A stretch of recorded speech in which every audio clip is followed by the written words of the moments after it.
En el siglo XVII, Sevilla era la segunda ciudad más importante de España tras Madrid.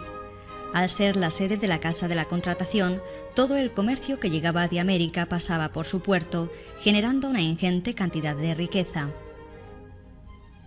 En esta alegre y bulliciosa ciudad nació el pintor más genial de todos los tiempos, don Diego Rodríguez de Silva y Velázquez, en el año 1599. Miembro de una familia hidalga venida a menos, el aprendizaje artístico de Velázquez se inició cuando contaba 11 años en el taller de Francisco Pacheco. Pacheco era un pintor manierista que estaba muy bien relacionado con la élite cultural de Sevilla, organizando todas las semanas en su casa una tertulia a la que acudía lo más granado de la cultura urbana, entre otros el futuro conde duque de Olivares. En el taller de Pacheco estuvo el joven Velázquez unos 7 años, realizando labores de aprendiz hasta conseguir el título de pintor en 1617. La relación entre Velázquez y Pacheco se estrecha al año siguiente, cuando Diego se casa con Juana Pacheco, hija de su maestro. Estos enlaces entre el mejor aprendiz de un maestro y la hija de éste eran muy frecuentes en el sistema gremial de la época, ya que permitían continuar la tradición familiar. Entre el año 1617 y 1623 se desarrolla la primera etapa de la pintura velazqueña, la etapa sevillana. El estilo del joven pintor difiere del de su maestro, ya que se interesa por el naturalismo tenebrista influido por Caravaggio, conocido en Sevilla posiblemente gracias al flujo mercantil de la ciudad. Tampoco debemos olvidar la influencia en esta primera etapa de los pintores flamencos, también presentes sus obras en la capital hispalense. Las pinturas de Velázquez están protagonizadas por personajes de carne y hueso, quizás tomados de la propia familia del pintor, queriéndose ver en ellos retratos de las personas más cercanas a él, como su esposa, su suegro o sus 2 hijas. La producción velazqueña en Sevilla puede dividirse en varios temas: asuntos religiosos, asuntos cotidianos y retratos. Surgen así magníficas obras como La vieja friendo huevos, protagonizada por una anciana que cocina en un hornillo de barro, o El aguador de Sevilla, en la que un hombre nos ofrece el agua que porta en sus cántaros. Tonalidades oscuras, fondos neutros y un acentuado realismo caracterizan los trabajos de esta época. El éxito de su pintura viene determinado por una curiosa noticia. Gracias a las ganancias obtenidas, Velázquez adquiere 2 casas que serán destinadas al alquiler. Sevilla parece quedarse pequeña al joven artista, ya que cuando le surge la primera oportunidad de trasladarse a la corte, no duda en dar este importante salto. Dicha oportunidad se presenta en 1623 y todo ocurre de manera muy rápida. Uno de los pintores del rey ha fallecido y Velázquez presenta al monarca un retrato que le permite ocupar el importante cargo de pintor del rey. Desde ese momento Felipe IV será su primer cliente y solo posará para este pintor. Se abre así la segunda etapa de la pintura velazqueña, una etapa protagonizada por los retratos del monarca y de los personajes más influyentes de la corte, entre ellos el conde duque de Olivares, verdadero valedor de Velázquez ante el rey. Son retratos de cuerpo entero con una gama cromática aún oscura en los que don Diego se presenta ya como un sensacional retratista, interesándose por mostrar la personalidad de sus modelos, sacando el alma de cada uno de los retratados. En estas fechas realiza también uno de sus cuadros más emblemáticos, Los borrachos. Fue un encargo del propio Felipe IV, en el que el artista quiso representar a Baco como el dios que obsequia al hombre con el vino, que lo libera, al menos de forma temporal, de sus problemas cotidianos. La llegada de Peter Paul Rubens a España en el año 1628 supondrá un importante acicate para el todavía joven pintor sevillano. Rubens, pintor de fama reconocida, elegante e ilustrado, llega como diplomático y su presencia en la corte servirá a Velázquez como ejemplo. Será Rubens quien anime a Velázquez a realizar el viaje a Italia para ponerse en contacto con la pintura renacentista y con lo que se estaba pintando en aquellos momentos en las ciudades italianas. Este viaje será muy productivo para Velázquez, interesándose por las obras de los grandes maestros, Tiziano, Tintoretto, Miguel Ángel, Rafael o Leonardo, pero también por los artistas actuales como Caravaggio, Carracci o Guercino. Durante esta estancia de 2 años en el país transalpino, pinta Velázquez 2 obras que nos indican cómo ha asumido la enseñanza de los grandes, apreciándose un significativo cambio en el color y en el concepto de perspectiva. Encontramos tonalidades brillantes, efectos de profundidad al disponer las figuras de manera acertada en el espacio, gestos forzados y naturales, reflejando la intensidad dramática en cada uno de los personajes. Velázquez ha madurado y se ha convertido en pintor con mayúscula. Felipe IV desea que su pintor favorito regrese cuanto antes a Madrid y Velázquez tiene que abandonar las tierras italianas en el año 1631. Se inicia una nueva etapa en la pintura del maestro, realizando importantes trabajos decorativos para los palacios madrileños, especialmente el Buen Retiro y la Torre de la Parada, en el Pardo.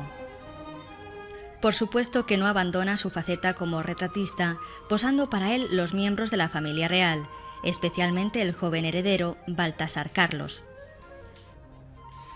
Para la Torre de la Parada pintará sus famosos retratos de caza en los que la Sierra del Guadarrama se convierte en un impresionista telón de fondo que dota de mayor naturalidad a las reales efigies. Pero será el Palacio del Buen Retiro el lugar al que estarán destinados buena parte de sus trabajos de este momento.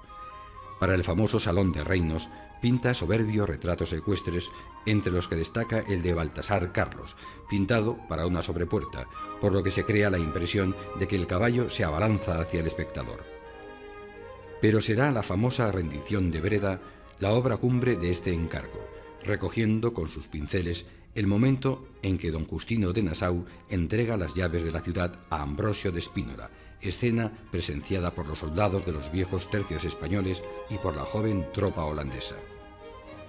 A lo largo de los casi 20 años que dura esta etapa, Velázquez producirá obras que podemos considerar cumbre en la historia de la pintura.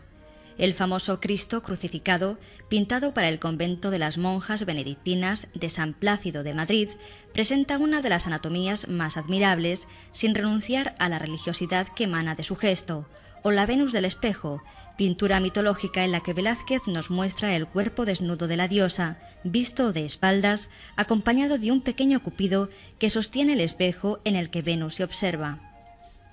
Los retratos de esta etapa gozan también de elevada calidad, no solo los de personajes reales, sino los más cotidianos, como pueden ser los bufones.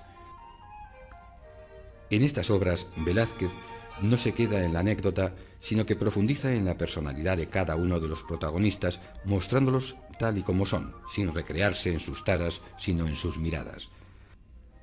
Una importante novedad que observamos en la manera de pintar del artista es que su pincelada se va haciendo más rápida y suelta, renunciando paulatinamente a los detalles de su etapa sevillana, incorporando tonalidades más vivas que hacen que su pintura sea más colorista. En 1649, Velázquez vuelve a viajar a Italia, en esta ocasión no para aprender. El motivo oficial de su viaje es la compra de obras de arte con las que decorar los palacios reales de Madrid. Pero durante la estancia del pintor en Roma obtendrá sus más sonados éxitos ingresando en la cofradía de San Lucas. Los retratos pintados en Roma pueden ser considerados los más interesantes de su producción.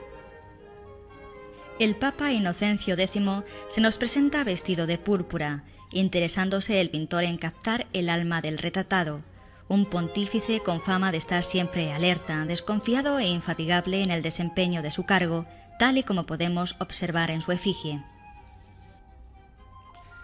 No menos impactante es el retrato de Juan de Pareja, esclavo de origen árabe que ingresó en el taller del pintor en 1630, destacando la fuerza de la mirada con un sorprendente gesto de altanería a pesar de su condición.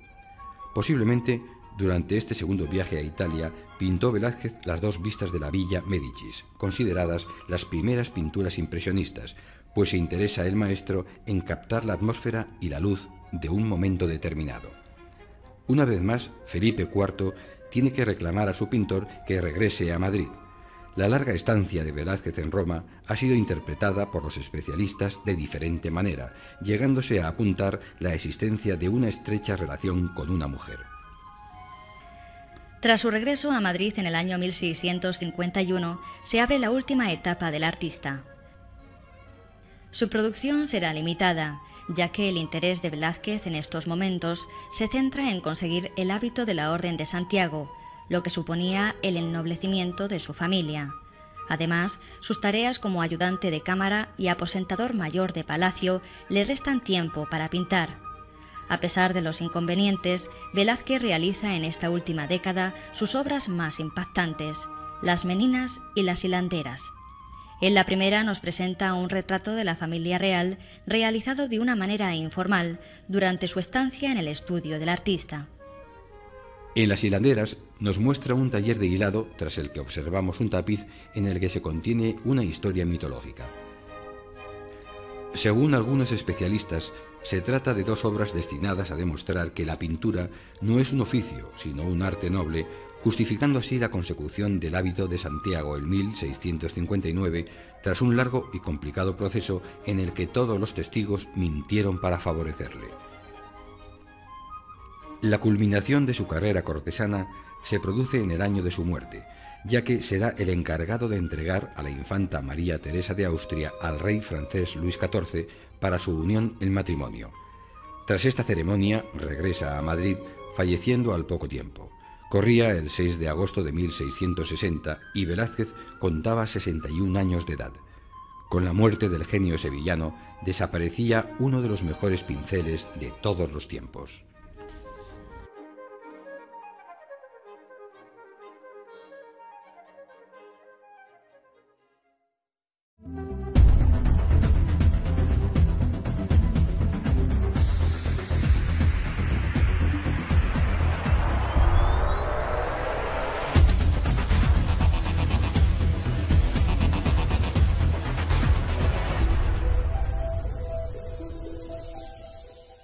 En su casa, una tertulia a la que acudía lo más granado de la cultura urbana, entre otros el futuro conde duque de Olivares.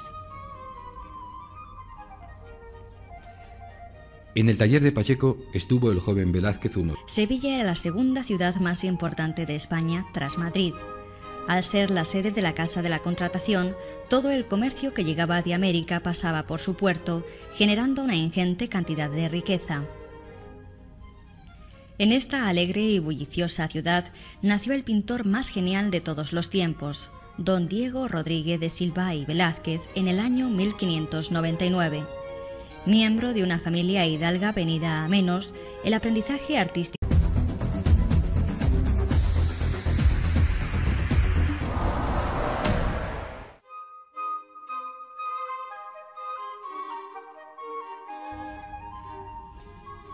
en el siglo XVII, el de Velázquez se inició cuando contaba 11 años en el taller de Francisco Pacheco.